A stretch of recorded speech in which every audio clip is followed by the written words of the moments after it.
Jacques Legoff. 10. História em memória. Idades míticas.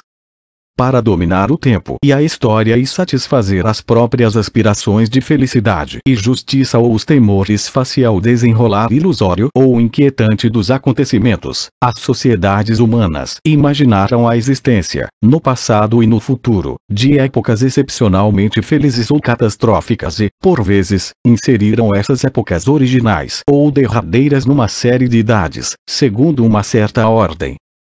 O estudo das idades míticas constitui uma abordagem peculiar, mas privilegiada das concepções do tempo, da história e das sociedades ideais. A maior parte das religiões concebe uma idade mítica feliz, se não perfeita, no início do universo. A época primitiva, quer o mundo tenha sido criado, ou formado de qualquer outro modo, é imaginada como uma idade do ouro. Por vezes, as religiões perspectivam outra idade feliz, no fim dos tempos, quer como o tempo da eternidade, quer como a última época antes do fim dos tempos. Em alguns casos, particularmente nas grandes religiões e civilizações, as idades do ouro inicial e final estão ligadas por uma série de períodos.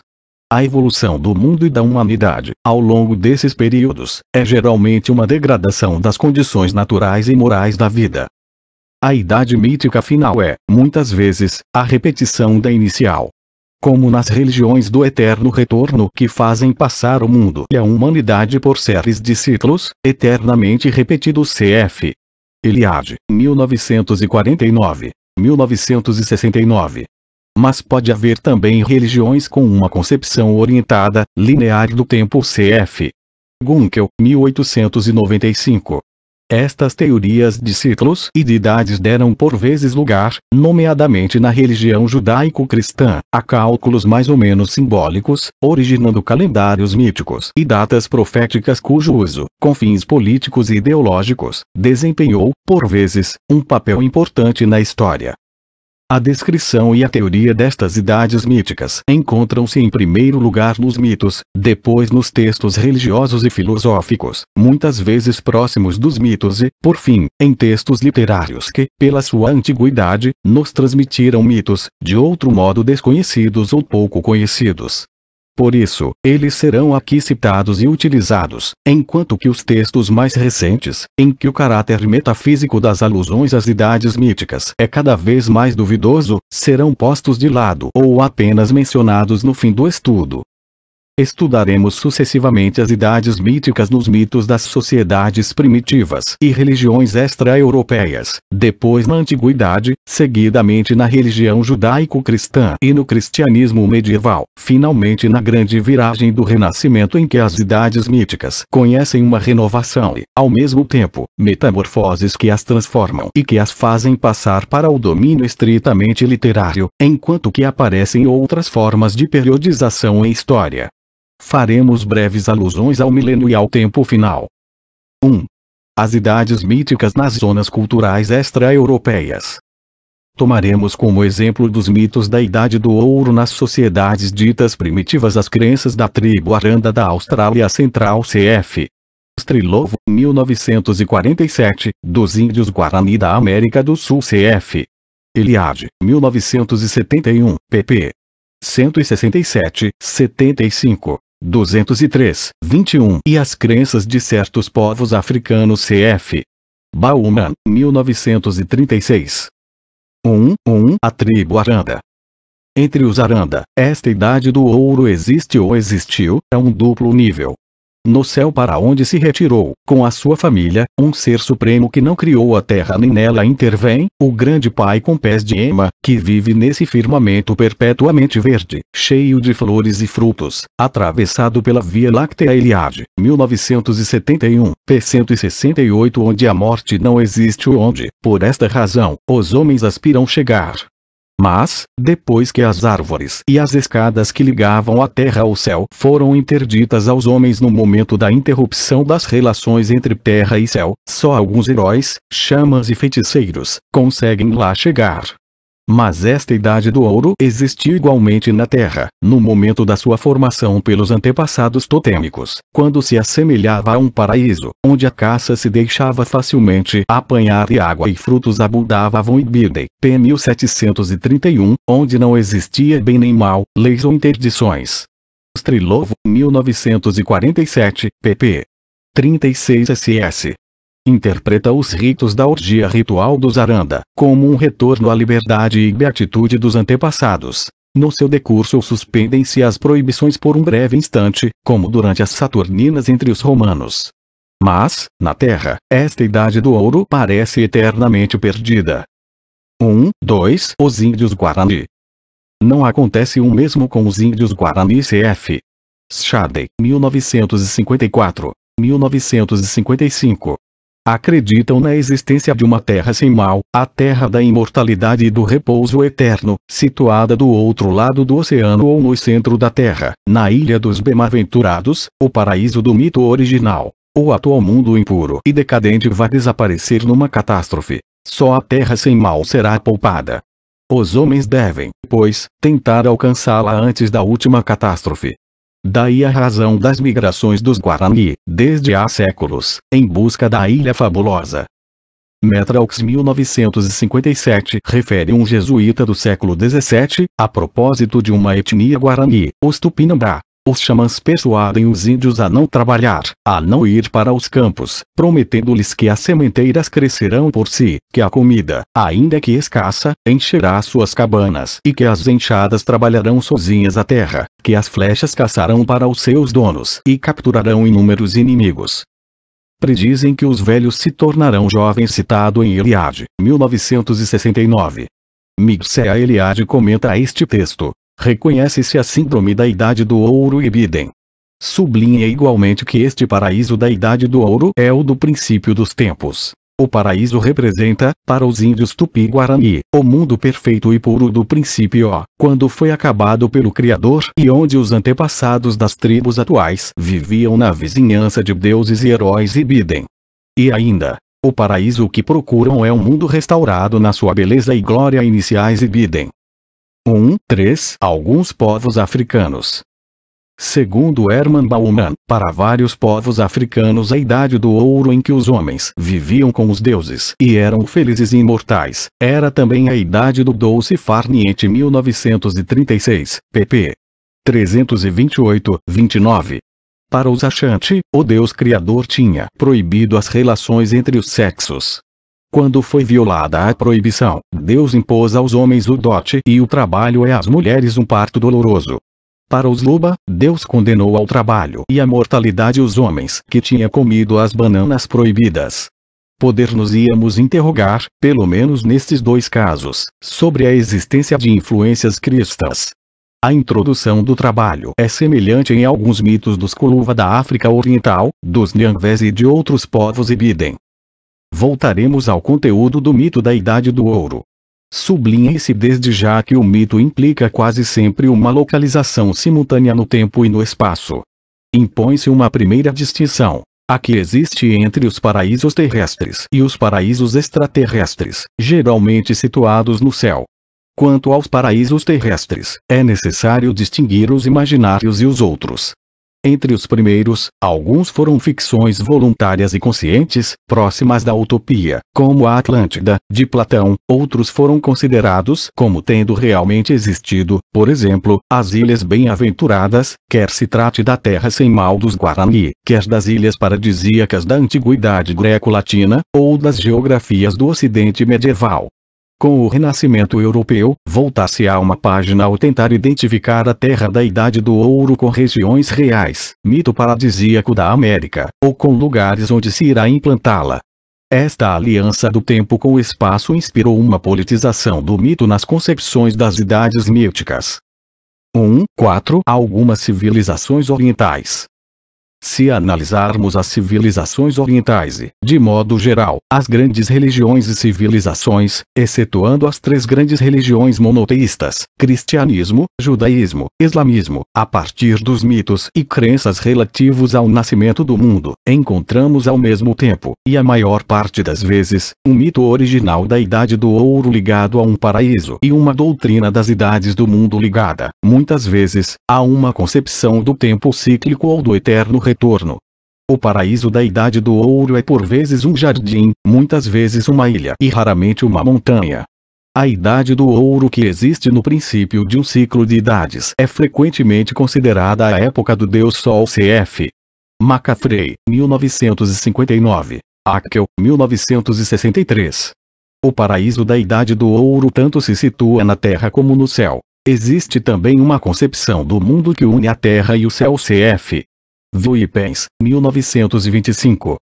Sabe-se que, no Egito Antigo, raramente se efetuou uma unificação dos diferentes mitos e ritos das populações primitivas do mundo egípcio. Não há pois um único relato oficial da primeira vez do mundo nascence, 1959, p. 19. Mas vários textos evocam uma Idade do Ouro, dada como anterior à própria criação do mundo, fora da Gênese.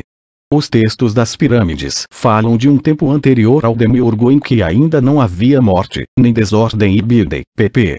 43, 46.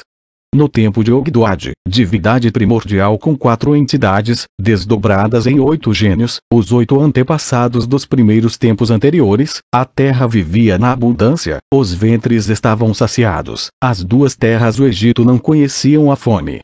Nem os muros desabavam, nem os espinhos picavam, segundo outro texto da mesma época. No tempo dos deuses anteriores, a ordem cósmica passou do céu para a terra e misturou-se familiarmente com todos os deuses. Havia abundância, sem restrição de víveres e alimentos.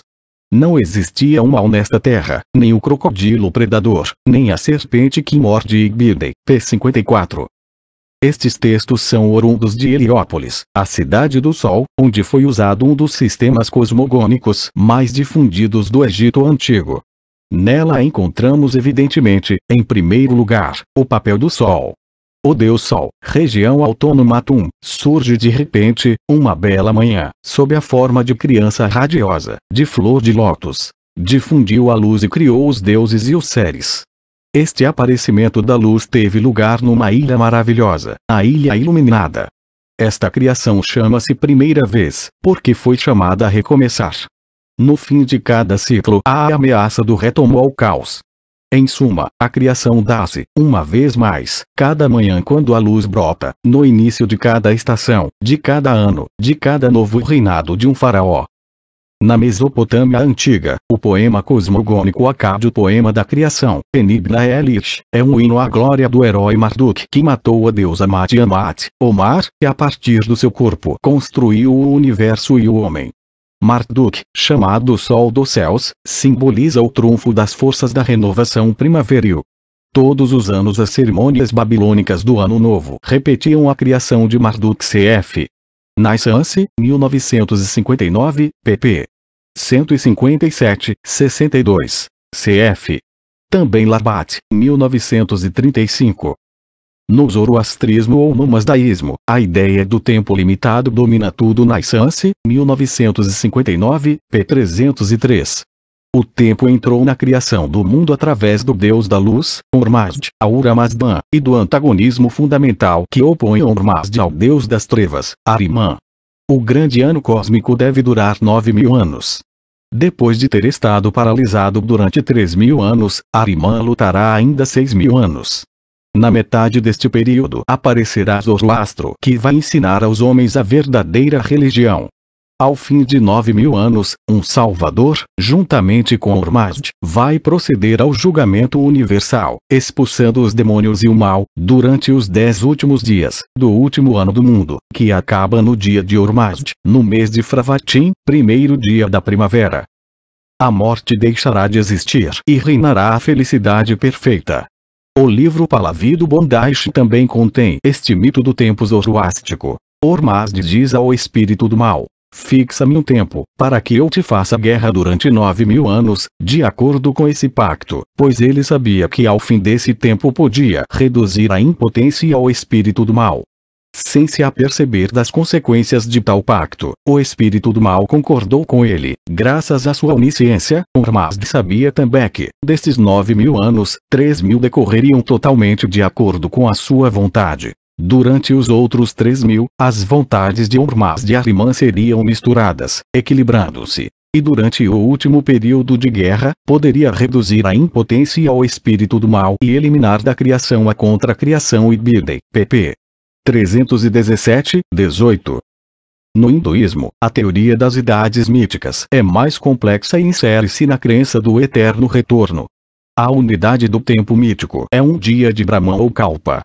Cada Kalpa divide-se em séries de 4 Yuga, o Krita Yuga, o Treta Yuga, o Dvampasa Yuga e o Kali Yuga. De um Yuga a outro, as condições do mundo e do homem pioram. O Krita Yuga é uma idade do ouro em que os homens são felizes, virtuosos, vigorosos e vivem muito tempo. Vão se tornando cada vez mais infelizes, maus, doentes e têm uma vida cada vez mais curta.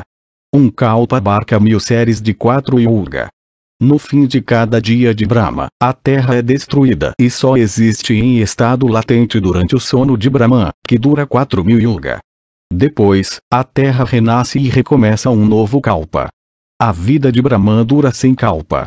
Quando esta acaba, produz-se um fim geral do mundo, ou Mahapralaya, e depois há uma nova criação geral. Atualmente, a humanidade encontra-se no princípio de um mau Kali Yuga que, tendo começado 3.102 anos antes de Cristo, acabará daqui a 432.000 anos, dando lugar a um novo Krita Yuga, uma nova idade do ouro cf. Glazenap, 1960. Segundo outros textos e, em particular, as leis de Manu, a sucessão cíclica das idades ou Manvantaras é diferente cf. Naisance, 1959, p. 362, nota 10.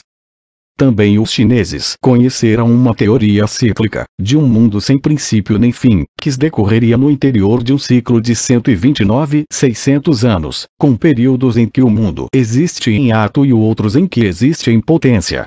Os chineses também consideram nestes ciclos uma idade do ouro cf. Leve, 1977. Assinale-se, a propósito, que é a mais mítica de todas as idades, onde por vezes se situa a idade do ouro, e, em certas religiões, anterior à criação, quando o tempo ainda não existia. Idade ambígua, nomeadamente pela oscilação entre o caos ou desordem e a perfeição total, muitas vezes simbolizada pelo ovo, por exemplo, entre os egípcios. Esta perfeição total exprime-se, muitas vezes, nos mitos do andrógeno, em que os sexos ainda não estão separados. Este andrógeno primitivo é especialmente notável no caso da China, em que a oposição entre o princípio masculino ou yang e o feminino ou yin é fundamental cf. Bauman, 1955. Entre os Tai do Laos e do Camboja reencontra-se o mito da Idade do Ouro. Excetuando a Gênese ao Ur, as cosmogônia Tai narram o nascimento de um mundo que precedeu o nosso, com cosmos em miniatura, onde reinava a Idade do Ouro. Então, céu e terra, deuses e homens comunicavam entre si. Naisance, 1959, p. 385. Mesmo no Tibete, em textos Bonpo, influenciados pelo budismo, como o Klubvan, as 1000 serpentes, se encontra também o mito da Idade de Ouro. Nesse tempo não se distinguiam estações. O Sol, a Lua, os planetas, as constelações alteravam-se pouco, e mesmo o trovão, os raios, os relâmpagos, a chuva, o gelo e o granizo não seguiam o curso das estações. Os infelizes não tinham donos. Todas as florestas e vegetais cresciam por si sós. O mundo nada podia contra este estado de coisas. Havia muitos pássaros e caça, mas não havia quem os caçasse. Havia aquilo a que chamamos doenças, mas não causavam sofrimento, nem dor. Havia também o que chamamos alimentos, mas não eram consumidos nem faziam engordar. Havia o que chamamos demônios, mas não podiam opor-se a nada. Havia o que se chama clu, mas não magoavam nem paralisavam. Nesse tempo, a felicidade existia, mas não havia ninguém para distingui-la. Ibidem, 1959, p. 442. Finalmente no budismo, tal como no hinduísmo, reencontramos ciclos de idades. As idades são tempos de formação, de subsistência ou de repouso. Os períodos de subsistência do mundo dividem-se em 20. 10, em que a civilização progride. 10, em que retrocede. Durante a idade do ouro do primeiro período, os homens são felizes, virtuosos e vivem muito tempo. Depois, gradualmente, os homens tornam-se cada vez mais infelizes, maus e de vida efêmera. No final de um ciclo, os homens matam-se uns aos outros numa guerra geral. Só alguns, refugiados na floresta, virão a ser os antepassados de uma nova humanidade. Felicidade, virtude e duração de vida aumentam novamente e a vida humana, cuja duração tinha decaído até os 10 anos, aumenta progressivamente para voltar a durar até os 80.000 anos. Após períodos de progresso e declínio, a Terra é destruída. Depois de um período de repouso, um novo mundo reaparece. E isto dura eternamente. Glazenap, 1960, pp. 86-87. 2. As idades míticas na antiguidade greco-romana. A preocupação com os últimos tempos parece ter sido secundária, quer nos gregos, quer nos romanos da antiguidade. Em contrapartida, a especulação sobre as origens, a crença numa idade do ouro primitiva e as esperanças de retorno a este paraíso original eram muito fortes.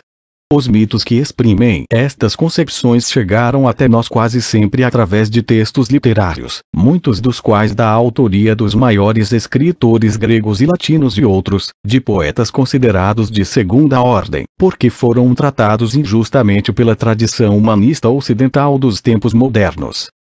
2.1. Hesíodo. Encontramos a primeira expressão coerente de uma série de idades míticas no poema Os Trabalhos e os Dias de Hesíodo, meados do século VII a.C. Constatou-se que Hesíodo tinha misturado dois temas já existentes, o de um mito das 4 idades com nomes de metais, por ordem decrescente de excelência, e a lenda de uma idade dos heróis, inserida entre a terceira e quarta idades. Início da citação. De ouro foi a primeira raça de homens mortais, que os imortais, habitantes do Olimpo, criaram. Era o tempo de Cronos, que reinava no céu. Viviam como deuses, o espírito livre e despreocupado, à margem de penas e misérias. A terrível velhice não lhes pesava, sempre de membros vigorosos, deleitavam-se nos festins, longe de todo o mal. Quando morriam, pareciam vencidos pelo sono. Todos os bens lhes pertenciam. O solo fértil oferecia-lhes por si abundantes e saborosos frutos. E eles, na glória e na paz, viviam da terra, rodeados de inúmeros bens. Fim da citação. V. 109:19. Este texto, de capital importância, deu, se não o tema, pelo menos o nome a essa idade primitiva de felicidade, que é preciso reencontrar. Da raça evocada por Hesíodo, os nostálgicos da era paradisíaca fizeram uma idade do ouro. A metáfora dos metais foi muitas vezes retomada. Já aqui vemos aparecer os principais caracteres das idades míticas e, sobretudo, da idade do ouro. Voltaremos a este tema. Início da citação. As 3 raças restantes, que se tornaram o símbolo das idades, estão marcadas com os estigmas da decadência. Depois, uma raça inferior, uma raça de prata, foi criada mais tarde pelos habitantes do Olimpo. Estes homens não se assemelhavam, nem pela estatura, nem pela inteligência, aos da raça de ouro. A criança crescia durante 100 anos, brincando dentro de casa, junto da sua digna mãe, mantendo-se com o espírito completamente puéril. E quando, crescendo em idade, atingia o tempo que marca a adolescência, vivia pouco tempo e, por causa da sua loucura, sofria 1000 penas. Não conseguiam abster-se de loucos excessos. Recusavam-se a prestar culto aos imortais, então Zeus, filho de Cronos, envelheceu-os. Fim da citação. V. 127:38. Início da citação. E Zeus, pai dos deuses, criou uma terceira raça de homens mortais, a do bronze, muito diferente da raça de prata, provinda do freixo, terrível e poderosa. Só pensavam nos trabalhos funestos de Ares e eram insolentes.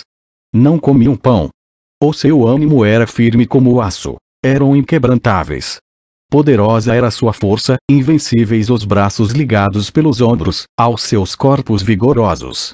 As suas armas eram de bronze, em bronze as casas, em bronze trabalhavam, pois não havia o negro ferro. Sucumbiam à sua própria força. Fim da citação. VV 143, 521. Início da citação. E praza ao céu que eu não tivesse de viver entre os da quinta raça e a minha morte tivesse sido mais cedo ou pudesse ter nascido mais tarde. Porque esta é a raça do ferro. De dia, sofrerão fadigas e misérias e, de noite, serão consumidos por duras angústias que os deuses lhes enviarão. Mas, no entanto, algum bem será misturado aos seus males. Zeus aniquilará também esta raça de mortais, então o pai não será igual aos filhos, nem estes ao pai, nem o hóspede ao hospedeiro, o amigo ao amigo, não haverá amor entre irmãos, como era antigamente.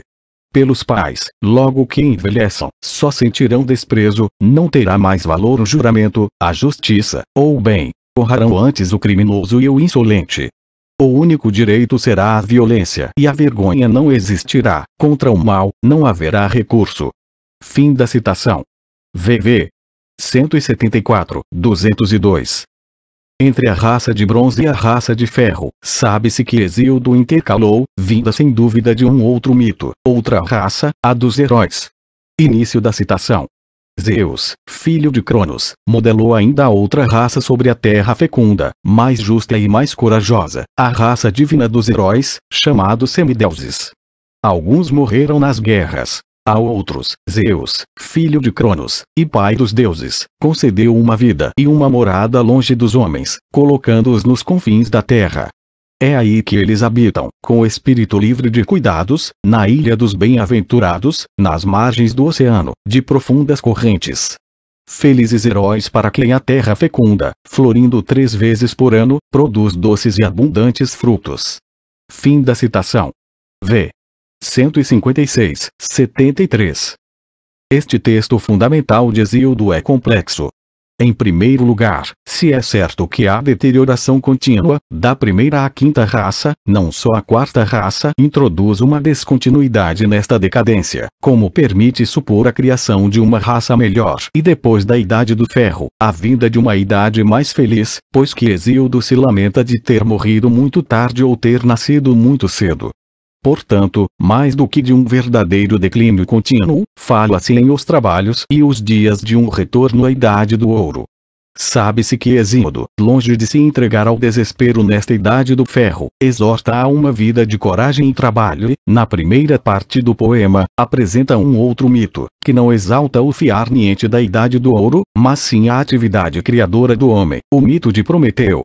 Note-se ainda que um elemento, que habitualmente faz parte da Idade do Ouro, aparece aqui na Idade dos Heróis, o tema da Ilha dos Bem-Aventurados. Assim, o poema de Hesíodo apresenta distorções essenciais, quanto aos temas das idades míticas. 4 idades que são 5, se assim se pode dizer. Uma idade do ouro, um ciclo de decadência que conhece altos e baixos e não acaba, nem numa catástrofe final, nem num retorno ao tempo primitivo. E, se o tema da Idade do Ouro apresenta os caracteres habituais e correntes, os valores exaltados por Hesíodo estão mais marcados do que é habitual, pela ideologia e ética da Grécia arcaica. A fertilidade agrícola, a recusa do excesso, ibris, a piedade para com os pais, os hóspedes, os amigos e os deuses, a consciência individual, a eidos, a justiça, de que, e o bem, agaton. Hesíodo permanece, pois, o primeiro testemunho do que Lovejov Boas 1935 chamaram o primitivismo cronológico. Após Hesíodo, na literatura greco-latina, o tema da Idade do Ouro perderá grande parte do seu caráter mítico, para se tornar essencialmente ético para alguns autores, enquanto que, para outros, as 4 idades se reduzem a 2, estando a Idade de Cronos, ou Saturno, em nítida oposição com a Idade de Zeus, ou Júpiter. Na Idade do Ouro, diz-nos o poema de Aratus, Os Fenômenos, século IV a.C. A Virgem, que simboliza a justiça, vivia com os homens que eram pacíficos, vegetarianos e viviam com simplicidade. Ignoravam o comércio marítimo e a sua prosperidade vinha-lhes da agricultura, dos bois e da charrua.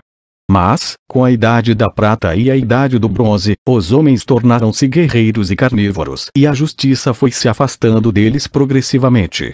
Não se trata aqui de criações sucessivas, mas da evolução da mesma raça humana ao longo de 3 idades.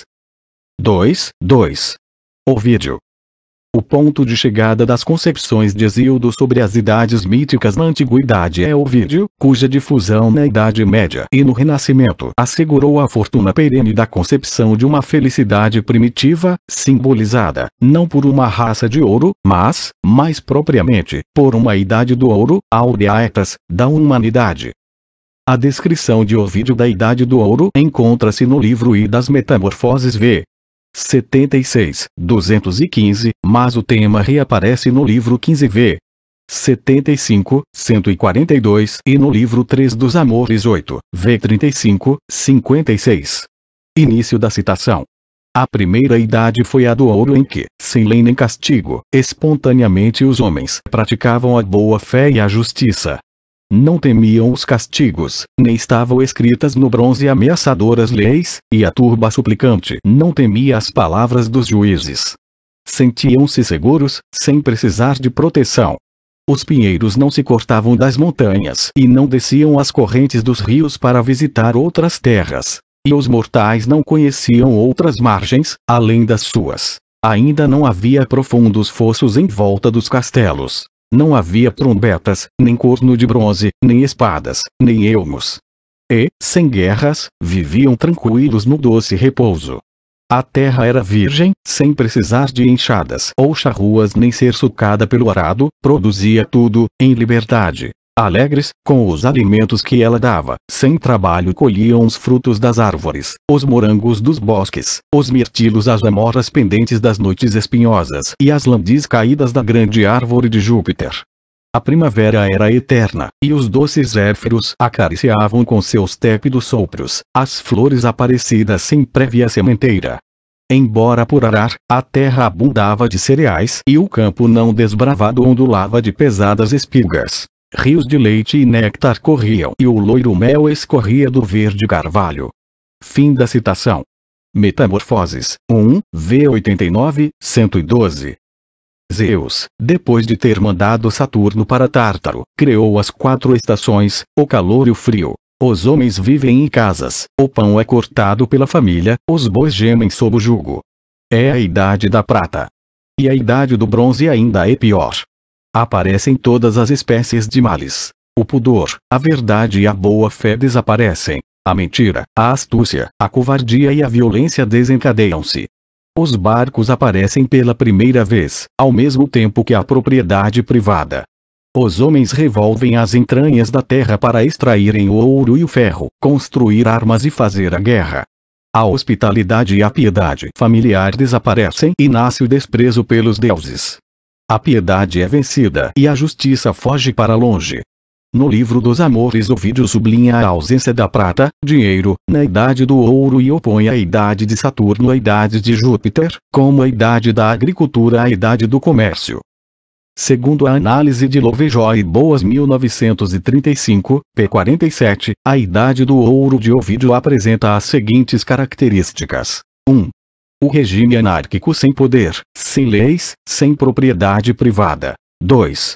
O reino da paz. 3. Ausência de comércio e de viagens. 4. O arcaísmo tecnológico. 5. O vegetarianismo. 6. Uma moral de inocência primitiva, numa espécie de país da abundância, variante do paraíso e do país da Idade do Ouro, aparecida na Idade Média, como se verá. Em algum lugar, nas Metamorfoses, Ovídio só opõe 2 idades míticas. A Idade do Ouro e uma idade injusta e sangrenta, aparecida quando o inovador, que a humanidade bem dispensaria, non utilis auctor, comete o primeiro crime, matando os animais selvagens para os comer. Em parte alguma, porém, Ovídio alude ao retorno à Idade do Ouro.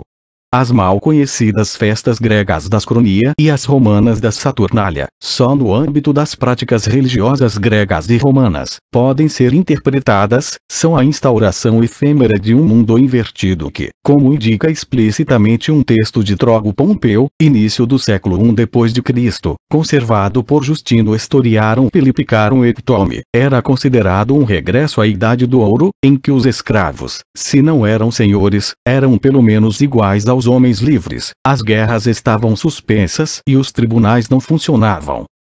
2. 3. A teoria dos ciclos. Mas, a par das concepções de uma Idade do Ouro seguida de uma ou várias idades de decadência, a Idade do Ouro aparece em filósofos e escritores da Antiguidade num outro contexto, o de ciclos de idades que implicam o retorno da Idade do Ouro. Na Antiguidade, a paternidade da teoria dos ciclos foi atribuída a Heráclito que, segundo Actoios, atribuiu a cada ciclo uma duração de 18.000 anos. Sob a ação do fogo, elemento fundamental, o mundo conhece, através dos contrários em perpétuo fluxo de interação, fases alternadas de criação, gênesis, e de desintegração, ecpursis, que se exprimem por uma alternância de períodos de guerra e de paz. Empédocles distingue, no interior de um ciclo, uma fase a que chama a Idade do Amor Cupris Basileia Rainha Amor. Os homens veneravam-na com estátuas sagradas, pinturas e perfumes sabiamente misturados, oferendas de mirra pura e incenso perfumado, espalhando no solo libações de mel. O altar não brilhava do sangue dos touros, pois que tirar a vida e devorar as vísceras era o mais abominável dos atos. Empédocles, em Dies e Crans, 1951, 31, b. 128. Todos eram amáveis e obedientes aos homens, animais, e pássaros e todos revelavam um doce afeto recíproco. Ibidem, b. 130. Os filósofos estoicos, Zenão, Crionte, Crisipo e Posidônio, difundiram a teoria dos ciclos. Segundo Eusébio Nemésio, autores da Antiguidade, os estoicos pensavam que, durante longos períodos, tudo se dissolveria no fogo aéreo, para voltar a tomar forma e assim sucessivamente. A palavra destruição significava só mudança e todas as idades voltariam a existir com as mesmas coisas e os mesmos homens. Mas os que deram ao primitivismo, e através dele à Idade do Ouro, as formas mais provocantes, foram os cínicos no século IV a.C. Não podendo praticar todas as formas de vida primitiva que defendiam, esforçavam-se por viver o mais próximo possível do que pensavam ser o estado natural, a idade original. Queriam bastar-se a si próprios, vendendo todos os bens e vivendo frugalmente. Consideram inúteis as artes e as ciências, comendo os alimentos crus, defendendo a comunidade de mulheres e crianças, o incesto, a antropofagia, um comportamento semelhante ao dos animais. Um escritor grego do século II d.C., Máximo de Tiro, identificou o ideal de vida dos cínicos com o da Idade do Ouro, na sua dissertação 36. Este Rousseau do século II, apresentando Diógenes como modelo, imagina uma discussão entre um bom selvagem, praticante da vida dos cínicos e primitivos do tempo de Saturno, e um civilizado. Toda a sua simpatia vai para o selvagem, o homem que vive nu, sem casa, sem artes nem ofício, que substitui a casa e a família pelo mundo inteiro. A vida civilizada é uma prisão onde os homens pagam frívolos prazeres com terríveis males. Quem é tão estúpido, pergunta Máximo de Tiro, que prefira pobres e efêmeros prazeres, bens duvidosos em certas esperanças, equívocos sucessos, a uma vida que é, com certeza, um estado de felicidade. 2. 4. A Écloga 4 de Virgílio. O mais célebre texto da Antiguidade que evoca a eventualidade, ou mesmo, a iminência de um retorno à Idade do Ouro, é a Écloga 4 de Virgílio cf. Carcopino, 1930. Geamaire, 1939. Virgílio, identificando a idade de Saturno com a Idade de Ouro, equiparou-a, na Eneida Viril, VV 314, 27, ao reino mítico de Saturno na Itália, no Lácio, onde civilizou uma raça indócil e dispersa pelas altas montanhas Ligdeolese. Em seguida, governou seu povo em paz até que, pouco a pouco, a idade se foi deteriorando lentamente, dando lugar ao furor bélico e ao amor da propriedade. Assim se forma uma Idade do Ouro não primitiva. Uma idade de civilização e de progresso, o que não nos surpreende no poeta que, nas Geórgicas 1, v 125, 55, depois de ter apresentado um quadro condescendente da Idade do Ouro, faz o elogio da Idade de Júpiter, em que o homem teve de aprender o efeito benéfico da lei sagrada do trabalho. Resta, pois, a famosa Ecloga 4.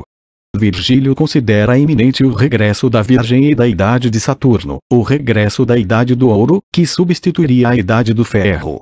As expressões usadas por Virgílio, ultima etas a idade do fim, magnus saeculorum ordo grande ciclo dos séculos, nova progênies uma nova raça, ferrea gens e pauder gens raça de ferro e raça de ouro, Saturnia regna o reino de Saturno, redit virgo regresso da Virgem, magnimenses os grandes meses, constituem uma referência à sucessão das raças de Hesíodo e ao tema da Idade do Ouro, semelhante ao do reino de Saturno, mas também, uma referência à Virgem da Idade do Ouro de que fala Aratus, de quem foram feitas várias traduções latinas, inclusive do próprio Cícero, a teoria estoica dos ciclos, tendo, porém, em vista um retorno iminente da Idade do Ouro, entendida como Idade do Fim, como fim da história.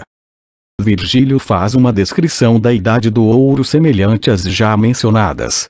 A paz reinará, os animais selvagens confraternizarão com os domésticos, as serpentes e as ervas venenosas desaparecerão, os campos abundarão de colheitas, frutos e mel. Ficarão, no entanto, ainda alguns traços da imperfeição das idades anteriores. Os homens continuarão a navegar, construirão muralhas e trabalharão a terra. Mas, dentro em pouco, já não serão precisos barcos, porque cada país produzirá tudo em abundância, não será preciso trabalhar a terra, nem tingir as peles, porque os felinos e os cordeiros terão peles coloridas. Virgílio alude expressamente aos oráculos da Sibila e aos textos sagrados de Cuma.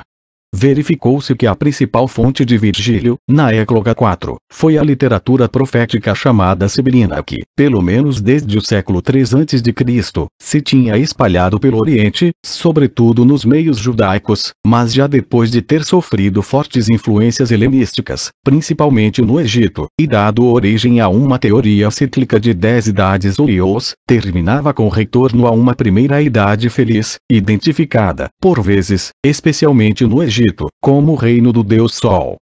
Virgílio diz: eis que reina Apolo. Verificou-se que, entre o fim da República Romana e o princípio do Império, predominava uma mentalidade, até, uma mística de renovação, especialmente perceptível nos símbolos e inscrições das moedas, com a presença dominante dos símbolos solares, como, por exemplo, as moedas de Antônio. Este segundo século, que voltaria a ser o primeiro, iniciava-se sob os auspícios da Senhora dos Últimos Tempos.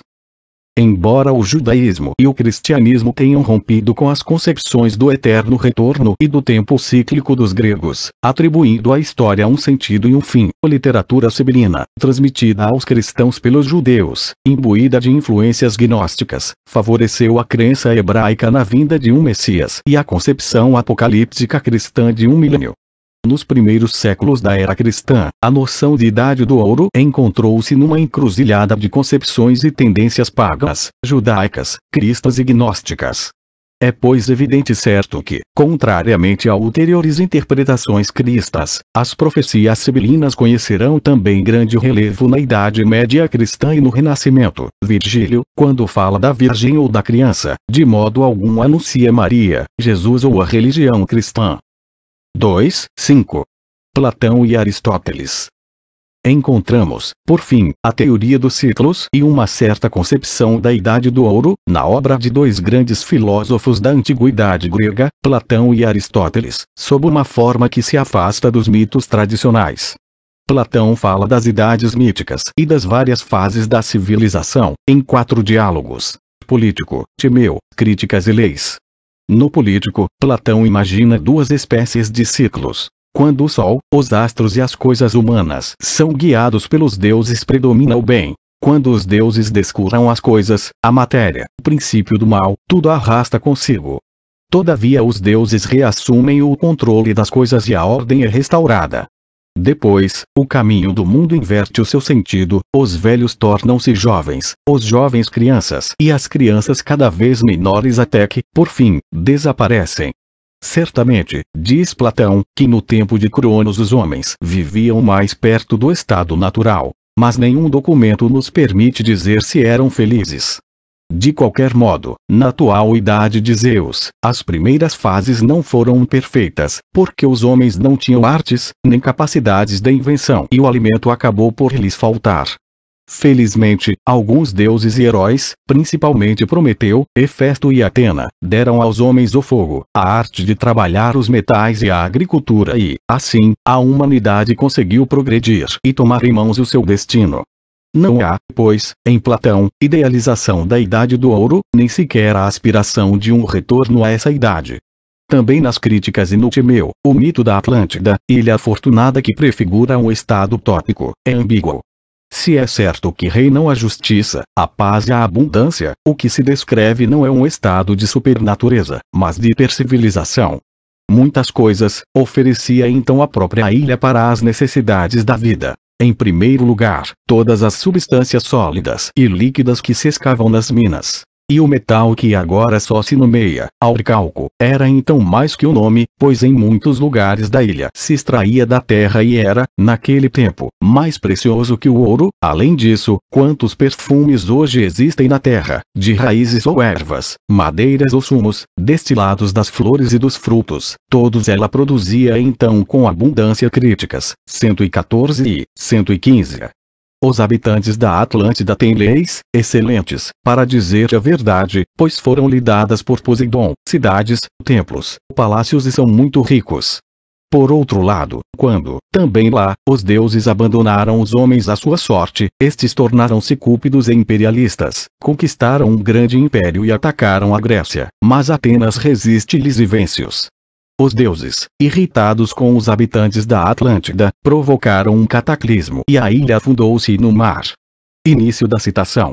Quando a essência divina, misturada com a natureza mortal, neles os habitantes se extinguiu, e prevaleceu a natureza mortal, degeneraram por não poderem suportar a prosperidade. E aqueles que sabiam ver, tornaram-se torpes por terem perdido as coisas mais belas e mais preciosas. Mas principalmente aqueles que não sabiam ver a verdadeira vida, para obter a felicidade, julgaram-se belíssimos e bons, cheios, no entanto, de injusta soberba e prepotência.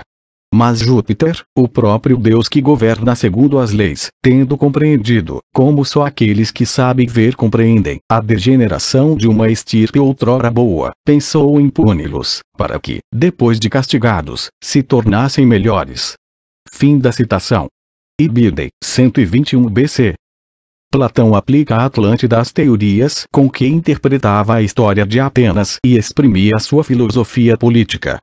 Como diz na República, dado que cada ciclo dura 36 mil anos e que a guerra entre Atenas e a Atlântida, assim como o seu desaparecimento, tiveram lugar há 9 mil anos, estando Atenas no fim da Segunda Idade, entra nessa altura, na época de Platão, na Quarta Idade, idade de decrepitude e declínio. Para dizer a verdade, Platão parece utilizar os mitos das idades apenas em termos literários, quando a utilização do clichê cronológico convém à sua demonstração. O seu pensamento oscila entre o antiprimitivismo, a valorização dos processos de aquisição de civilização e a teoria política do inevitável declínio de todas as idades, através do ciclo da decadência dos 4 regimes políticos possíveis. Platão tem, aliás, uma posição próxima da maioria dos grandes escritores da antiguidade. Nos Romanos, por exemplo, se Tácito parece tender para o primitivismo, Lucrécio tem uma posição equilibrada, enquanto que Cícero e Virgílio pendem nitidamente para o lado do progresso e da civilização. Resta-nos referir uma passagem das Leis 676 a 68A, que exerceu grande influência e que apresenta uma imagem mais positiva da Idade Primitiva. Mas é mais uma Idade do Ouro virtuosa, que uma Idade do Ouro de facilidade. Aristóteles, com a sua concepção da eternidade do mundo e a teoria dos ciclos cósmicos aliados à crença no tempo circular e no eterno retorno, poderia ter sido um apologista da Idade Primitiva e um defensor do seu retorno. Nunca se encontra nele a ideia de um progresso linear, no universo cósmico ou no universo cultural, político ou moral. Pode dizer-se que a sua concepção da história era uma teoria da ondulação eterna. Lovejoy e Boas, 1935, p. 173. Mas, mais ainda do que com Platão, deformações das suas teorias transformaram-no num filósofo da Idade do Ouro, quando, de fato, Aristóteles despreza os homens primitivos e os selvagens da sua época. Por exemplo, cf. Política, 1268b, 36, 1269a, 8 cf. Também Ética a Nicômaco, 1149b, cf. Lovejoy e Boas, 1935, pp. 177, 80. Estas críticas negativas têm origem, em primeiro lugar, na crença de Aristóteles no comunismo primitivo. Política, 1257, 5 ss. Que fez dele, para alguns, um adepto de formas de organização social primitivas e, em seguida, pelo papel fundamental da ideia de natureza, na sua filosofia. Ora, a verdade é que, ainda que Aristóteles use com frequência a palavra physis nos seus vários sentidos, esta noção corresponde a uma ideia de norma, de organização lógica e ética, muito distante daquilo a que o primitivismo chama o estado de natureza. Por exemplo, enquanto que o primitivismo condena a ideia da guerra por ser incompatível com a Idade do Ouro, Idade da Paz, Idade sem armas, para Aristóteles Política, 1256b, 23, 26, pelo menos algumas formas de guerra são justas por natureza. 3. As idades míticas nas três grandes religiões monoteístas, na Antiguidade e na Idade Média.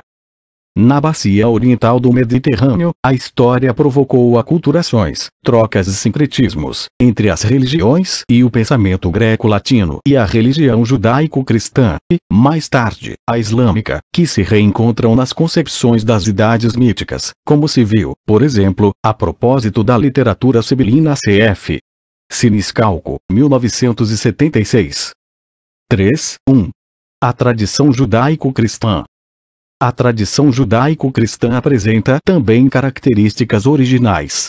Podemos definir-a sumariamente, pelos seguintes aspectos. A Idade do Ouro primitiva tem os traços peculiares do paraíso. Se no cristianismo medieval há uma certa crença na sobrevivência de um paraíso terrestre, a escatologia cristã divide-se entre a espera, para os eleitos, de um paraíso celeste e, na terra, antes do fim do mundo, a de uma idade feliz ou milênio, espera essa que assume várias formas heréticas ou paraheréticas, cf. O artigo Escatologia, neste volume da enciclopédia. De um modo geral, sendo o tempo judaico-cristão linear, não há crenças num retorno à Idade do Ouro. Quando muito, pode supor-se que a ideia de reforma, uma presença quase permanente no cristianismo medieval ocidental a partir da época carolíngia e, sobretudo, da reforma georgiana, fim do século XI, apresentando-se muitas vezes sob o aspecto de um retomo à forma de igreja primitiva, ecclesiae primitivae forma, foi um pálido equivalente da aspiração a um retorno à Idade do Ouro. Com efeito, para o cristianismo, tendo a escatologia começado com Cristo e a encarnação, os inícios da Igreja podem ser considerados como uma espécie de nova idade, de renovação. No Antigo Testamento, o que equivale a dizer, no judaísmo antigo e depois no cristianismo, encontra-se uma Idade do Ouro primitiva, a do paraíso, da Gênese que assume uma forma um pouco diferente na versão do Iavista e na do Códice Sacerdotal cf. Naissance, 1959, p. 187. Segundo o Iavista, Iavé, depois de ter criado o céu e a terra, fertilizou o deserto inicial, fazendo chover e criando o homem para trabalhar humus, o jogo de palavras Adão-Adamu. Coloca-o no jardim onde há toda a espécie de árvores, agradáveis de ver e boas para comer, incluindo a árvore da vida, no meio do jardim a árvore do conhecimento do bem e do mal. O jardim é atravessado por um rio que se divide em 4 braços. Há uma região de ouro, os animais são companheiros do homem, e o homem e a mulher andam nus. Segundo o Códice Sacerdotal, no princípio há a criação da luz, o caos primitivo é aquático e não terrestre, os animais foram criados antes do homem, a economia é arbustiva e herbácea, reproduzindo-se naturalmente. Deus cria o tempo, um tempo alternado, que haja então astros no firmamento dos céus, para separar o dia da noite, e indicarem as festas, os dias e os anos. Não se refere ao trabalho do homem, mas a criação é apresentada como trabalho de Deus. Início da citação. E Elohim, tendo acabado a obra que fizera, ao sétimo dia descansou de todo o trabalho que tinha realizado. Elohim também abençoou o sétimo dia e fez dele um dia santo. Nesse dia repousou depois de concluído todo o trabalho de criação. Fim da citação. Gênesis 2, 1. O mundo da criação, o belo mundo primitivo, é evocado em mais dois textos do Antigo Testamento. O Salmo 104 enriquece, sem lhe acrescentar grande coisa, a descrição da Gênese. Permite-nos quando muito entrever o iniciar implícito de um certo desenvolvimento cultural e civilizacional em lugar de um mundo e uma economia puramente naturais. Fala de animais domésticos, sem dizer para que servem, de pão, de vinho e de azeite, sem dizer como são produzidos. O mar é percorrido por navios.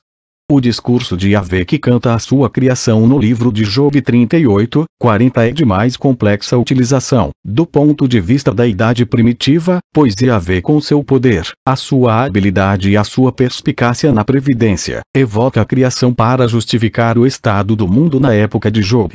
Revela-se como um artesão, um técnico superior. Os búfalos, por exemplo, foram criados tendo em vista a sua colaboração na agricultura, o cavalo, devido à sua intrepidez nos combates.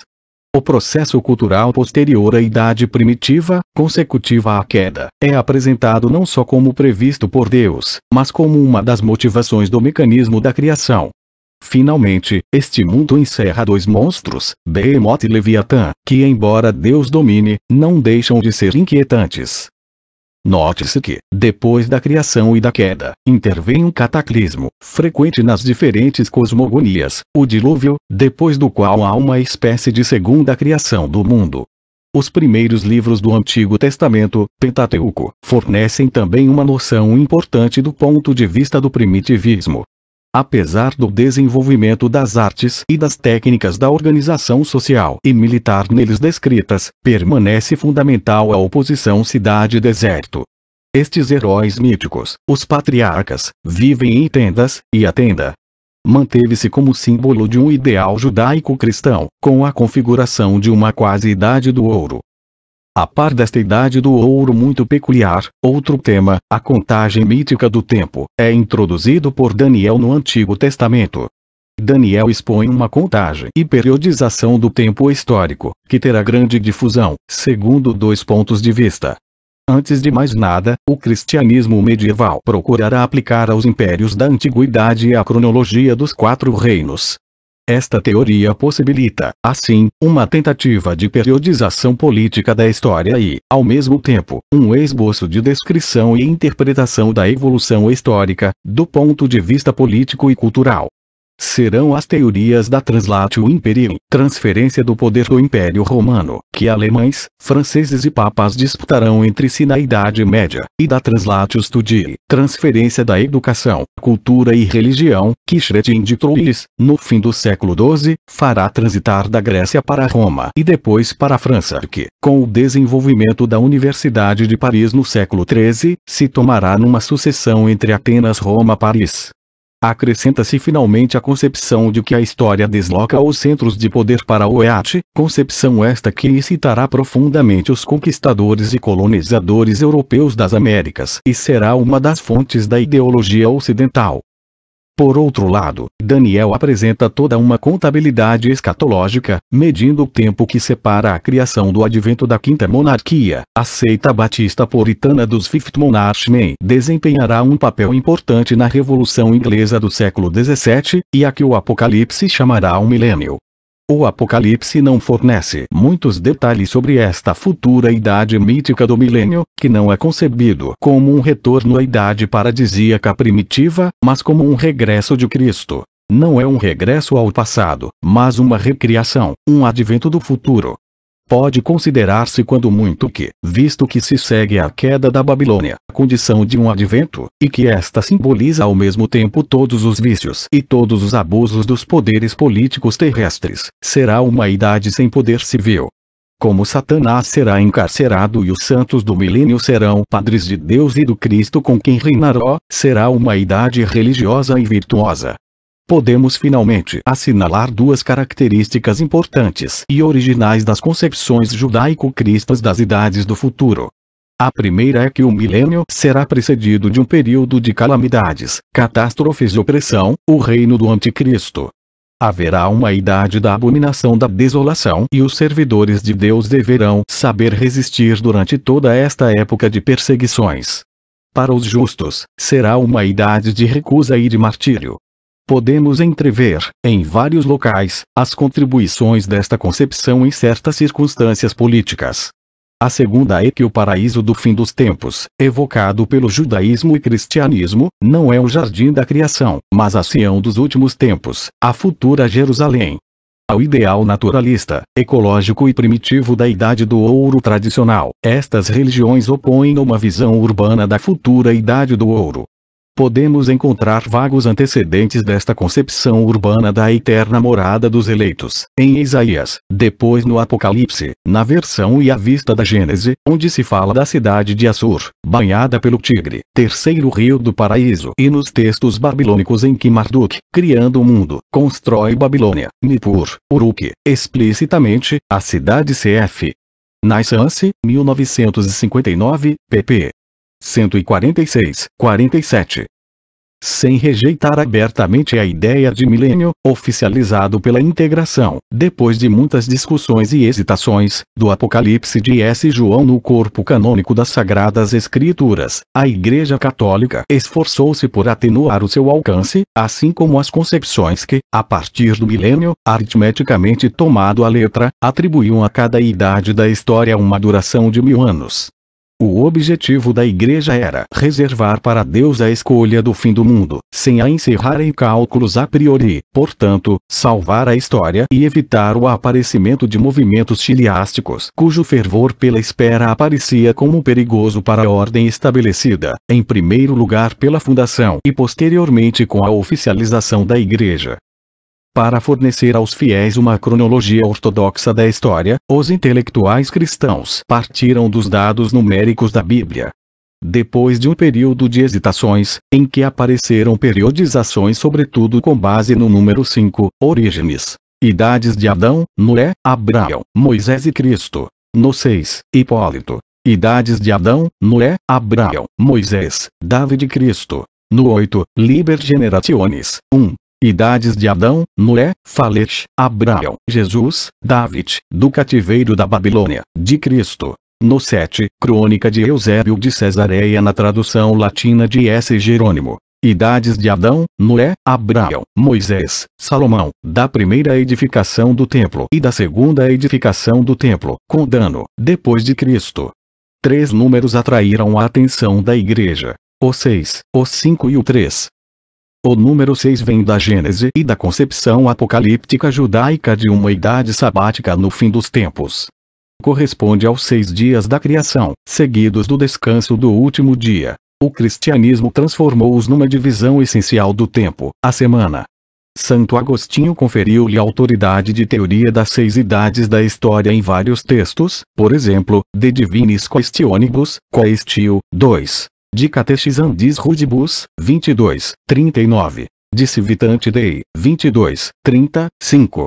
As 6 idades são, para Agostinho, de Adão a Noé, de Noé a Abraão, de Abraão a David, de David ao cativeiro da Babilônia, do cativeiro ao nascimento de Cristo, do nascimento de Cristo ao fim do mundo. O fim do mundo compreenderá 3 fases: a vinda do anticristo, o regresso de Cristo, o juízo final. Agostinho acrescenta, para reforçar a teoria das 6 idades, um argumento de peso pedido cultura pagã. As 6 idades do mundo existem à margem das 6 idades da vida humana. Sunt in aetanti sexetium in uno homine, de divinis questionibus, quaestio. Estas 6 idades do homem são: a primeira infância, a adolescência, a juventude, a idade adulta e a velhice, infantia, pueritia, adolescentia, juventus, gravitas, senectus. O mundo, tal como o indivíduo, tem uma evolução que o encaminha para o declínio. Além disso, como o mundo está na sexta idade, a da velhice, o mundo em que vivem os cristãos da antiguidade tardia e da alta idade média é decrépito. Deste modo, o cristianismo retoma a noção de decadência em história. Outros, menos prudentes que Santo Agostinho, defenderão que o fim do mundo está próximo. 3.2. As concepções medievais. A divisão de Santo Agostinho em 6 idades será retomada por 2 fundadores da Idade Média, que lhe confirmarão a validade. Isidoro de Servilha, no Chronicon e nas Etimologiae 5.38, 5, e Beda, o Venerável, de Tempor Ratione. O número 5, que serviu de base a outra periodização, tem origem na parábola evangélica dos obreiros da 1ª hora da Bíblia Mateus 21:16 e na divisão do dia no calendário monástico que foi, por excelência, desde a Alta Idade Média até o século XIV, o tempo da Igreja e, devido ao seu poder sobre o conjunto da vida dos homens da Idade Média, o tempo dos homens do Ocidente cristão. Esta concepção foi defendida por um outro fundador da Idade Média, provavelmente a mais eficaz autoridade depois de Santo Agostinho, na formação das ideias e mentalidades medievais, Gregório Magno que, numa homilha, diz: a manhã do mundo durou de Adão a Noé, a 3ª hora, de Noé a Abraão, a 6ª, de Abraão a Moisés, a 9ª, de Moisés à vinda do Senhor, a 11ª, da vinda do Senhor ao fim do mundo. Homiliae in Evangelia, 1, homilha, 19. Reconhecem-se aqui as matinas, as terças, as sextas, as nonas e as vésperas. Uma terceira periodização vem, sem dúvida, do judaísmo, através da escola de Elias Eliahu, e do Talmud da Babilônia. Aí se ensinava que o mundo duraria 6.000 anos. 2.000 anos no nada, 2.000 anos nos ensinamentos do Torá e 2.000 anos no tempo messiânico. O cristianismo, ao introduzir o acontecimento central da encarnação de Cristo, transformou-as nas 3 idades antes da lei, com a graça status ante legem, sub lege et sub grada. Santo Agostinho fez-se eco deste esquema no de Trinitante 4.7 e no de Diversis Questionibus Quaestio. Recebeu o apoio de importantes intelectuais da primeira metade do século XII, como o polígrafo Honório de Alton e o teólogo Hugo de S. Victor, cujas obras tiveram grande difusão. Integraram esta periodização num sistema articulado. Para Hugo de S. Victor é preciso dividir toda a série e desdobrar o tempo em 2 estados, o antigo e o novo, em 3 momentos. A lei natural, a lei escrita e a graça em 6 idades exceptionum allegoricarum libri 24.4. Tractatus de Historia Abadamus Schristum 1. Para Honório de Alton, a teoria das 3 horas identificada com os 3 tempos antilegem, sublege e subgratia combina-se com a concepção das 3 vigílias Gemma Animae 1.11 que também se encontra, por exemplo, em Bruno de Celine no comentário do Evangelho segundo S. Lucas 1.27. Há 3 vigílias, 3 tempos. Antilegem, sublege, subgratia. Esta periodização tripartida das idades da história irá adquirir um extraordinário sucesso com a difusão das ideias de Joaquim da Fiore, a partir do princípio do século XIII. Uma cf. Bonaiuti, 1931. Croco, 1960. Reeves, 1969. O abade de Cisterque, no fim da vida, foi chefe da pequena congregação de Fiore que fundara, foi autor de um tratado de Unitante e Essentia Trinitatis, condenado como herético em 1215. Depois da sua morte, a literatura apocalíptica enriqueceu-se com os tratados Liber Concordiae, Expositio in Apocalypse, Liber Figurarum. Joaquim periodiza a história segundo uma divisão bitripartida. Por um lado, há 2 testamentos, o Antigo e o Novo, 2 igrejas, a Sinagoga e a Igreja de Cristo. Por outro lado, há e haverá 3 estados, o dos leigos, o casados, o dos clérigos e o dos monges. Esta organização da sociedade, que é também o motor da história, 3 status saeculi mutationis temporum operum que testantur liber concordiae, citado em Reeves, 1969, p. 135, corresponde às 3 pessoas da Trindade. Estes 3 estados reencontram-se finalmente nas 3 idades da história, segundo o esquema antilegem, sublege, subgratia, adotado por da Fiore. A terceira idade, que porá fim aos dois testamentos e às duas igrejas, sublimando-as e não suprimindo-as, verá o advento da spiritualis intelligentia, saída dos dois testamentos, será o evangelho eterno, e a ecclesia spiritualis, que assinalará o período de máximo desenvolvimento da Igreja de Cristo. O terceiro estado ou idade será o tempo dos monges e do Espírito Santo. Retomado pelos religiosos contestatários do século XIII e das épocas seguintes, em especial a corrente esquerdista da tendência dos espirituais no seio ou nas margens do franciscanismo, misturando-se com o retomar da tradição milenarista, alimentada pelo desenvolvimento das profecias sibilinas cf. Sackur, 1898, o joaquinismo, mantendo-se embora inteiramente no plano mítico e teológico, politizou-se.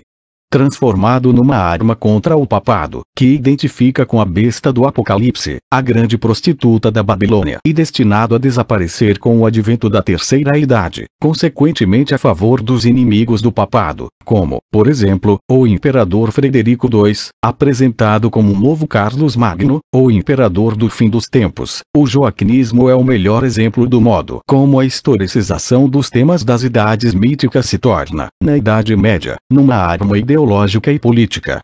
Bernheim demonstrou bem como esta historicização levou à manipulação dos conceitos da Idade do Ouro e da Idade do Ferro, ao serviço dos grandes poderes da Idade Média, sobretudo do papado, e como foi uma cartada na luta contra o clero e o império. Depois de Agostinho, a Igreja cristã tinha mais ou menos identificado as noções de rei justo e de rei injusto ou tirano com as de rei de Cristo e rei do diabo ou anticristo. Para a Igreja medieval, a Idade do Ouro aparecia quando havia acordo entre a Igreja e o imperador, quer dizer, quando o imperador aceitava ser o fiel servidor da Igreja. Para os príncipes laicos, a Idade do Ouro era a instauração da paz do príncipe, garantia de concórdia e felicidade. Assim, subjacente às instituições de paz, quer concebidas como paz de Deus, quer como paz do príncipe, a teoria das idades míticas alimentava as grandes querelas da Idade Média cf. Bernheim, 1918, ed. 1964, pp. 70, 109. Uma última manifestação medieval da politização dos esquemas das idades míticas encontra-se no fim do século XV, na Florença de Savonarola, o Oraculum de Novo Século, 1496, publicado em 1497, de Giovanni Nesi. Neste tratado, Nesi exalta, em Florença, a nova Sião e, em Savonarola, o homem da última ceia, da renovação, o vicimum conviviam, renovatio, que vai trazer a Florença a Idade do Ouro, uma Idade do Ouro cristã. Eis que te introduzo agora, em nome de Deus, na nova era, novum illud saeculum. Faço-te aceder à Idade do Ouro, ad aureum illum aetatem, que é mais pura e mais preciosa que todas as outras, porque não sofreu a violência do cadinho nem do tempo. Vai a Florença, onde só reina Cristo e onde irradia a luz dos céus, a luz do arquétipo do mundo que iluminará todos os que enlanguecem na miséria terrestre. Weinstein, 1970, p. 197. Em Savonarola e em Nesi confluem todas as correntes da Idade do Ouro e da Idade Mítica que estão para vir. Nova criação ou retorno à Idade do Ouro, as teorias antigas e nomeadamente as de Virgílio, as concepções joaquinistas e, também, as novas especulações graças às quais o fenômeno tanto pertence ao Renascimento como à Idade Média, ligado ao humanismo florentino, que tinha visto desenvolver-se uma atmosfera da Idade do Ouro, já na época de Lorenzo o Magnífico e que tinha inspirado Marcílio Ficino na sua célebre carta sobre a Idade do Ouro, enviada a Paulo de Middelburg, bispo de Fossombrone, em 12 de setembro de 1492 cf. Gombrich, 1961. Na Idade Média, o discurso sobre a Idade do Ouro afasta-se do mito e da teologia, para se refugiar na literatura. Um testemunho precioso é o de Jean de Meunck, na segunda parte do Roman de Arrose, segunda metade do século XIII, descreve o mundo no tempo dos nossos primeiros pais e das nossas primeiras mães, quando os amores eram leais e puros, sem avidez nem rapina e o mundo era muito bom. V. 8324 S. E, antes de mais nada, a descrição de um mundo natural, mundo das colheitas, do mel, da água pura, das espigas cheias, das uvas não pisadas, da terra não arada, das vestes de aveludado couro não curtido, ou de lã não tingida, do abrigo em cabanas de folhas ou em cavernas.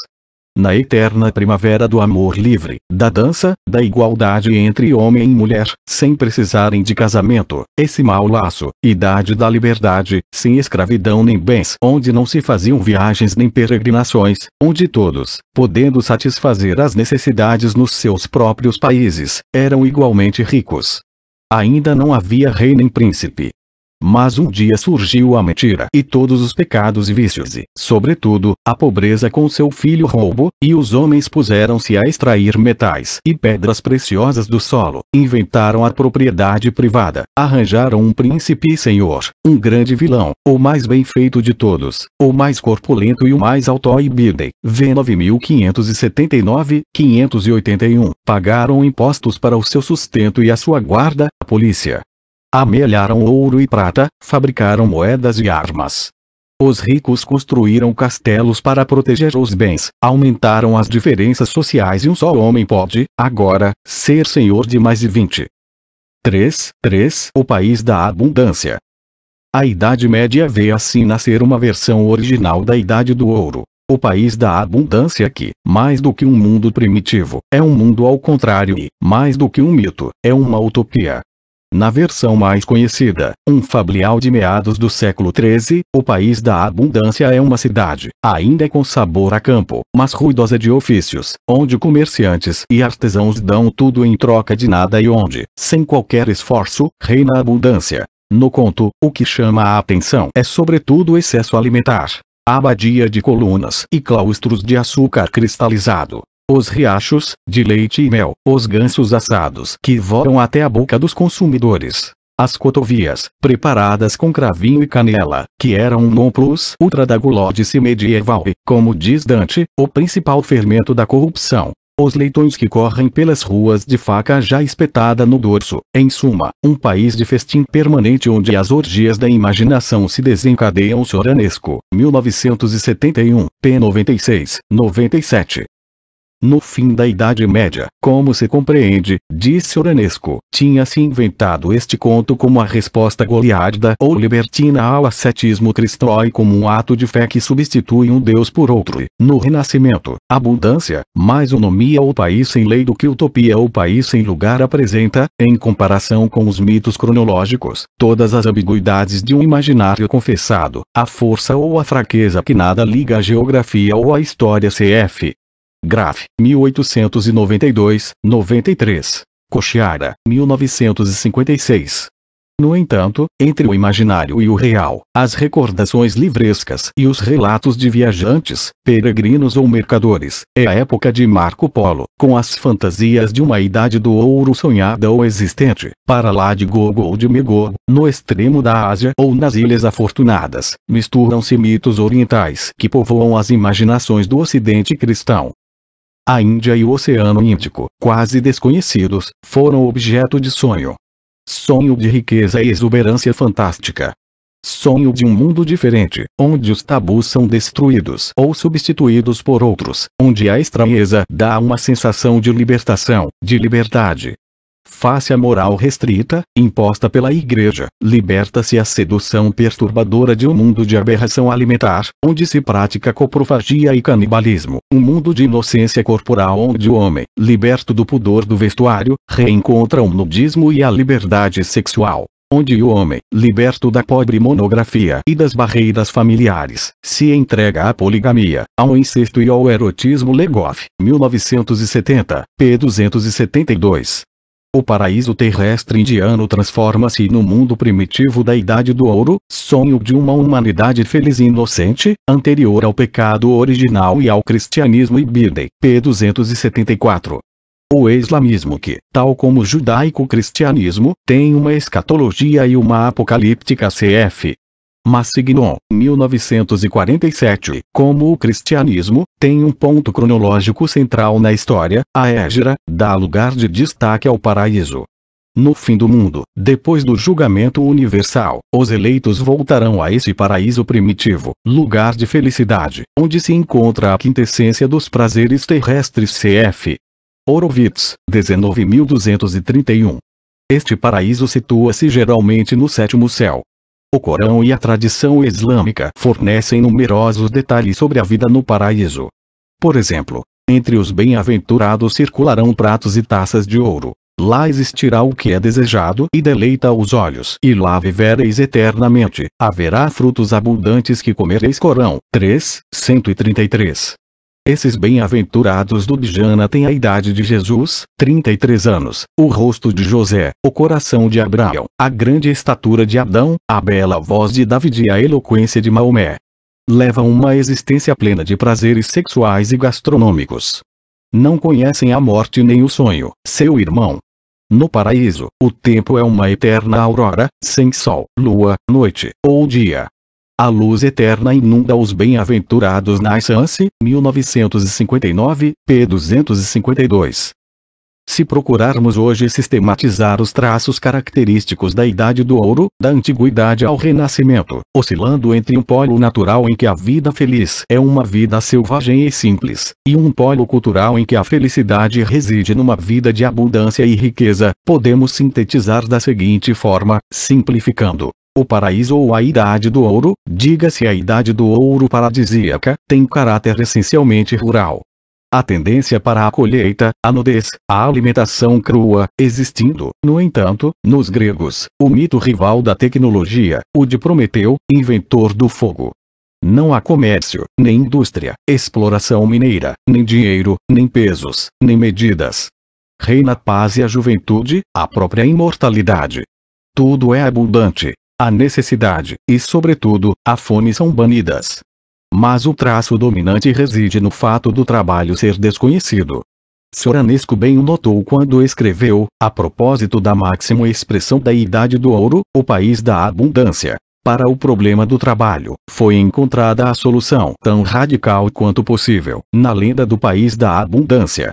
Se bem que a superabundância seja o detalhe mais visível deste país, a lei fundamental não é a que manda encher a pança, mas a que obriga a fazê-lo sem trabalhar. De todo o conteúdo do conto, esta fantasia constitui, sem dúvida, o traço materialista mais claramente anticristão. A religião e a moral cristãs admitem o prazer, mas só como recompensa do trabalho. Desde o dia em que nosso pai comum foi condenado a ganhar o pão com o suor do seu rosto, e apesar da remissão, posterior, da humanidade, pelo sacrifício de Cristo, a consciência desta ação necessária nunca se atenuou. No país da abundância a gratuidade e o abuso fazem lei 1971, pp. 9497. Não podemos esquecer-nos que o fascínio exercido pelo mito da Idade do Ouro e pela fábula do país da abundância devem muito, tal como em outra perspectiva da história mítica, o Apocalipse, às imagens populares ou criadas por grandes artistas, que os ilustraram. Um estudo completo das idades míticas exigiria uma pesquisa iconográfica apurada. 4. Do Renascimento até hoje. Fim das idades míticas. As etapas da cronologia mítica. O florescimento do tema da Idade do Ouro no Renascimento não deve criar-nos ilusões. Primeiro, porque a Reforma e a Contra-Reforma vão ter maior respeito pela concepção cristã do tempo, que exclui o tempo circular, o tempo cíclico, o eterno retorno. A ideia do milênio só se conservará, talvez um pouco, nas seitas. Depois, porque a periodização da história se encaminha para a imposição da ideia de progresso, que triunfará com o iluminismo do século XVIII. 4.1. A concepção da Idade do Ouro no Renascimento. Soranesco 1971 exagera, sem dúvida, quando escreve. A partir do Renascimento, a tradição clássica reduz-se a um simples motivo literário, que sobrevive artificialmente, tal como as ninfas de Ronsard ou os temas pedidos à mitologia. Esta tradição não se liga a nenhuma realidade presente ou previsão de futuro, porque a visão circular do tempo histórico se tornou também uma simples imagem sem profundidade. Talvez porque, a partir do momento em que já não dependia da dura necessidade de trabalhar, o mito só punha problemas, sem apontar soluções. a tendência continua, no entanto, bem presente. É certo que a concepção da Idade do Ouro revela, no Renascimento, características originais interessantes, mas que alteram profundamente o tema tradicional. Para os humanistas, o retorno da Idade do Ouro não é o regresso a um estado de natureza, mas, pelo contrário, depois da barbárie da Medietas, Idade Média, o termo e a ideia acabam de nascer, o renascimento do mundo que é, sobretudo, o das letras e das artes cf. Reeves, 1969, pp. 429-452. É a exclamação de Rabelais. Estão já constituídas todas as disciplinas. Que é um eco da de Marcílio Ficino, na sua famosa carta de 1492, sobre a Idade do Ouro. Se é legítimo apelidar o nosso século de Idade do Ouro, é porque ele produz espíritos de ouro, áurea e genia. Este século, à semelhança do ouro, trouxe para a luz as artes liberais quase extintas, a gramática, a poesia, a oratória, a pintura, a escultura, a arquitetura, a música, os cânticos sagrados da antiga tradição de Orfeu. E isto em Florença, e sobretudo na corte do muito poderoso Duque de Urbino, e, na Alemanha, foi no nosso tempo que se inventou a imprensa. Savonarola passará desta concepção humanista da Idade do Ouro a uma concepção ascética e virá a queimar na praça pública o que antes tinha adorado.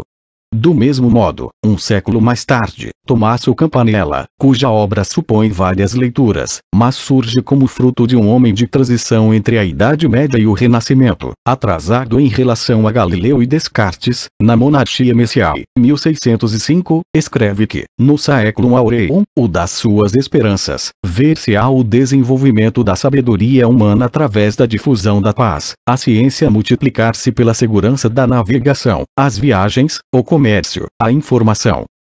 A segunda grande originalidade, proveniente do tema da Idade do Ouro, refere-se à América. Mas, também aqui, o tema é ambíguo.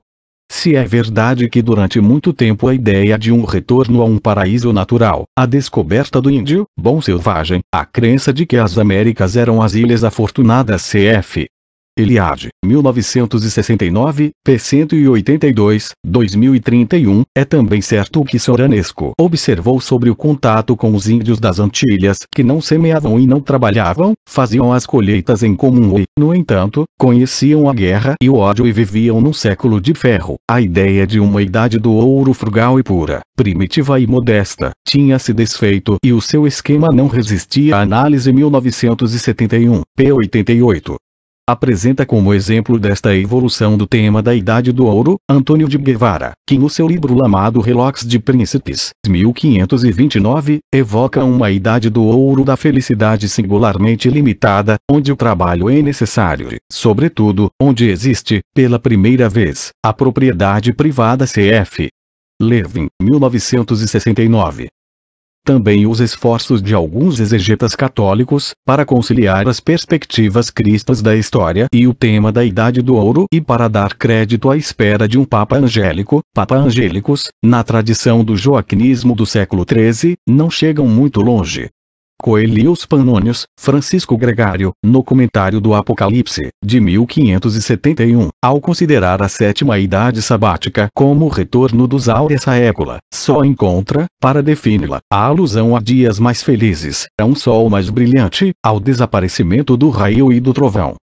Bartolomeu Ousalzer, na interpretação do Apocalipse, no princípio do século XVII, define a próxima idade da felicidade essencialmente pelo desaparecimento dos hereges e pela realização na terra da palavra evangélica. Haverá um só pastor e um só rebanho, graças à constituição de uma monarquia católica, que reúne todos os homens. Reeves, 1969, p. 463. O calabres Tommaso Campanella, na Monarchia Messiae, no de Monarchia Hispânica, nos aforismos identifica também a Idade do Ouro socialista, que julgou ver na Cidade do Sol, com a monarquia universal única, como tinha anunciado Guillaume Posteire, na linha da politização joaquinista e medieval do milenarismo, designa a Espanha e, depois, desiludido, a França, como sendo a monarquia do século da felicidade. Já no fim da vida, 1639, verá no futuro Luís XIV, que acabava de nascer, o monarca universal da Idade do Ouro. 4.2. As ideologias do século XVIII e XIX. A partir da Revolução Científica do século XVII, as idades míticas e a Idade do Ouro parecem não passar de termos literários, metafóricos, que vão ao encontro das velhas luas da mitologia, como disse Oranesco. Podemos, no entanto, perguntar se nas ideologias dos séculos XVIII e XIX não estiveram sempre presentes, mais ou menos camufladas, as velhas ideologias cronológicas. A teoria de Rousseau, principalmente no Discours sur l'origine de l'inégalité parmi les hommes, assemelha-se muito a uma ideologia da Idade do Ouro cf. Lovejoy, 1923. Whitney, 1934. O romantismo, sobretudo o alemão, por oposição ao progressismo das luzes, muitas vezes virou os olhos para um retomo à Idade do Ouro cf. Mann, 1965. O socialismo, lançando por terra o sentido da cronologia mítica e proclamando que a Idade do Ouro que se julgava estar para trás está na nossa frente, marca, tal como já acontecera com o judaísmo e o cristianismo, uma viragem na concepção da história, mas nada inclui da ideologia cronológica, no seu milenarismo materialista. A teoria das três idades do positivista Auguste Comte nada tem que ver com as velhas concepções dos três estados, como, por exemplo, as de Da Fiore. Se a teoria das idades míticas continua, de modo subjacente, a ser fascinante, é porque, para lá do conteúdo atraente de temas como a Idade do Ouro, o País da Abundância ou o Milênio, estas teorias hoje extravagantes foram um dos primeiros esforços, um esforço plurissecular, para pensar e domesticar a história. A escatologia dá sentido à história, as idades míticas dão-lhe conteúdo e ritmo no interior desse sentido. O que está em causa, em primeiro lugar, nas idades míticas, é a ideia de progresso. Tudo era, realmente, melhor no início. Podemos ser felizes na história e no tempo, sem os negarmos. Simultaneamente com a ideia de progresso está também em jogo a de civilização. Será que a felicidade, a justiça e a virtude se situam numa idade primitiva da natureza selvagem ou que, como na escatologia, reencontramos o conteúdo revolucionário na ideia de igualdade e de inexistência da propriedade privada? Ou será que o progresso não está, pelo contrário, no desenvolvimento das técnicas, artes, costumes, em suma, na cultura? As teorias das idades míticas introduziram, no tempo e na história, a ideia de período, ainda, a ideia de uma coerência na sucessão dos períodos, a noção de periodização. Como corolário, uma questão: como e por que razão se passa de um período a outro? Daí decorre toda uma série de problemas essenciais. Os da transição, do motor da história e, evidentemente, do sentido da história. É certo que as concepções das idades míticas pejaram o pensamento histórico de dados tão mistificadores ou demolidores como revolucionários. Do ponto de vista científico, conseguiu-se um grande progresso quando a periodização deixou de estar ligada às idades, miticamente valorizadas ou desvalorizadas. Foi no século XVI que apareceram dois sistemas de periodização que marcaram uma viragem na ciência histórica. Um, é a divisão tripartida da história da humanidade em história antiga, história medieval e história moderna. Outro, é a definição aritmética do século em 100 anos, por oposição à noção sagrada, mítica, de século. Hoje, os historiadores veem de preferência os malefícios destas periodizações que encerram a história em falsas balizas e esquecem-se dos progressos que através delas se realizaram. Está então morta a Idade do Ouro? Estão mortas as idades míticas. Quando deparamos com a Idade do Ouro das seitas, dos hippies e dos ecologistas, dos economistas do crescimento zero, permitindo-nos pensar que as idades míticas não estão mortas e que talvez venham a conhecer uma renovado nas mentalidades, senão nas teorias dos historiadores.